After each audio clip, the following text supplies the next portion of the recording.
सारे सम्माननीय अभ्यागत डालेंगे ही। मैं केवल एक काम के लिए यहाँ पर खड़ा हूँ, छोटा सा काम। कारण तो अनेक होते हैं, लेकिन अनेक कारण मिलते मिलते आखिर वे एक विशिष्ट स्तर तक पहुंच जाते हैं और उस स्तर पर कोई महापुरुष हम लोगों को उपलब्ध होता है और उस विभूति के कारण युग परिवर्तित हो जाता है।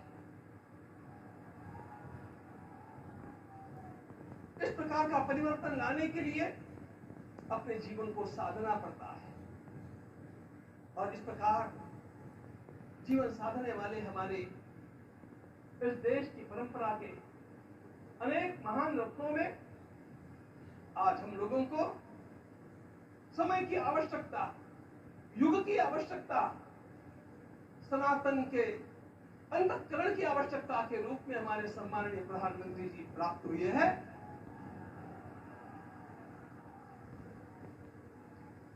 यह केवल इस देश का नहीं, यह संपूर्ण विश्व का सौभाग्य है कि आज एक ऐसा राजर्षि हम लोगों को प्राप्त हुआ।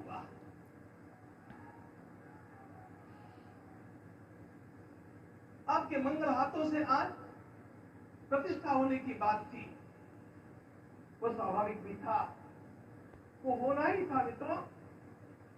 लेकिन मुझे इस बात का आश्चर्य हुआ जब मुझे लगभग 20 दिन पूर्व समाचार मिले कि माननीय प्रधानमंत्री जी को इस प्रतिष्ठा के लिए स्वयं अपने लिए क्या क्या अनुष्ठान करके सिद्ध करना चाहिए स्वयं को, उसकी नियमावली आप लिख करके भेजें।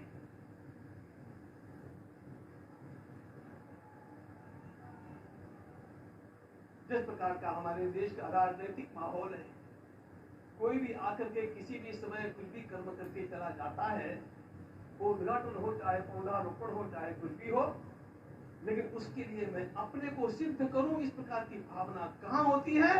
यदि किसी ने पूछा तो मैं कहूंगा कि यहां होती है।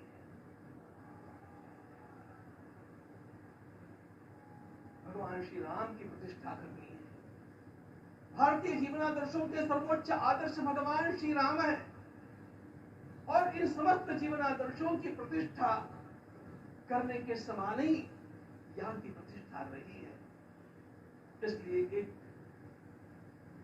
महान विभूति को ऐसे लगा कि मैं अपने को भी साधूं। मैं कर्मणा मनसा वाचा, कर्म से, मन से और वाणी से अपने को उसके लिए शुद्ध बनाऊं, सिद्ध बनाऊं, और उसका मार्ग तप ही है। भगवद गीता ने कहा यज्ञदान तप कर्म न त्याज्यम कार्य निवृत्त। तप से ही विशेष परिशुद्धि होती है। आज मुझे आपको बतलाने समय अंतःकरण गदगद होने की अनुभूति हो रही है। मैंने तो कहा था, हम लोगों ने महापुरुषों से परामर्श करके लिखा था, आपको केवल 3 दिन का उपवास करना है। आपने 11 दिन का संपूर्ण उपोषण किया। हमने 11 दिन एक मुक्त रहने के लिए कहा था, उन्होंने अन्न का ही त्याग कर दिया। महाभारत में कहा गया है अनशन यह सबसे बड़ा तप है, अनशन। और उसको उनके जीवन में साकार होते हुए मैंने केवल देखा नहीं, मैं थोड़ा तार्किक हूं। आपकी परम पूजनीय माता जी से मिलकर के मैंने उसको रिकन्फर्म भी किया था कि आपका ये अभ्यास 40 वर्षों का है। ऐसा तपस्वी कोई राष्ट्रीय नेता प्राप्त होना यह सामान्य बात नहीं है। इन दिनों में हमने कहा था कि आपको विदेश प्रवास नहीं करना चाहिए, क्योंकि सांसर्गिक दोष भी आते हैं। विदेश प्रवास टाल दिया सांसर्गिक देशों के इस दोषों के संभावना के कारण, लेकिन दिव्य देशों का प्रवास ऐसा किया। नासिक से आरंभ किया, गुरुवायूर गए, श्रीरंगम गए, रामेश्वरम गए। इन सारे स्थानों पर जाकर के वहां के परमाणुओं को लेकर के और पूरी भारत माता के हर कोनों में जाकर के मानो वे निमंत्रण केवल कहा था 3 दिनों तक आपको भूमि शयन करना चाहिए, 11 दिनों से आप भूमि शयन कर रहे हैं। इस कड़कड़ाती ठंड में इस प्रकार का शयन करना। मित्रों, ब्रह्मा जी ने सृष्टि को निर्माण किया। उस समय उन्होंने एक शब्द को सुना था। भारत की संस्कृति का सबसे मूल शब्द है तप तप इति। हमारे पूज्य गुरुदेव के गुरुदेव परम गुरु कहा करते थे, कांची के परमाचार्य जी महाराज, तपश्चर। मैं जब भी उनसे मिलता था वे कहते थे तपश्चर, आज तप की कमी होगी। और उस तप को हमने साकार आप में देखा। मुझे इस परंपरा को देखते हुए केवल एक राजा याद आता है जिसमें यह सब कुछ था, और उस राजा का नाम छत्रपति शिवाजी महाराज। छत्रपति शिवाजी महाराज। मित्रों, लोगों को पता नहीं है शायद, वे स्वयं जब मल्लिकार्जुन के दर्शन के लिए श्री शैलम के ऊपर गए, 3 दिन का उपवास किया, 3 दिन शिव मंदिर में रहे, और महाराज ने कहा कि मुझे राज्य नहीं करना है, मुझे संन्यास लेना है, मैं शिव जी की आराधना के लिए जन्मा हूं, मुझे संन्यास लेना है, मुझे वापस मत ले जाइए।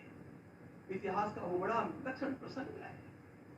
उस प्रसंग में उनके सारे ज्येष्ठ मंत्रियों ने उनको समझाया और लौटा करके लाया कि यह भी आपका कार्य भगवत सेवा ही है।